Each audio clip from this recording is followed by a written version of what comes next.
Guys, nako'y amigo ba? Nangutan na siya nako. Ala siya nga loy. Okay ra ba ka mangabit sa trabaho?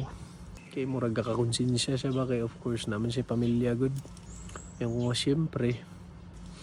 Nangutan na siya nako. Kung anong niyon makag siyempre. Yung ko sa iya nga abinin mo. Mas makonsensya ka kung wakay kabit. Una-unaan nagtarong. Kung wakay kabit sa trabaho. Di ka mamotivate og trabaho. That means possible nga less imong productivity and mas dako ang posibilidad nga masisanti ka or lower imong commission or wa jud kay commission. So kisa may magsuffer ana, di ba imong pamilya? Now kung nakay kabit sa trabaho unsay metabo, motivated ka mo trabaho everyday, excited ka, lapas pa ka 8 oras dito sa opisina ninyo, di ba? More chances nga ma-promote ka ug mas dako ang chance nga mo dako imong komisyon, di ba?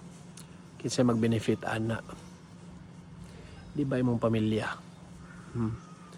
More money for the family, di ba? So dapat gyud nga naatay kabit sa trabaho. Mo ako ingon sa iya.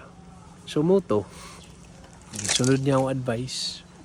Nagpadayon sa kabit-kabit, nasapon, bulag sila siyang misis. Pag bulag nila, demotivated na siya sa trabaho. Igibulagan nun po siyang kabit, kaya wa siya nagsaba siyang kabit nga minyo na siya ba.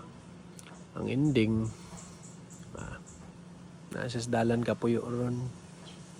Kung sa may moral sa story, ayaw pangayog advice sa inyong amigo nga buang-buang. Ora to guys.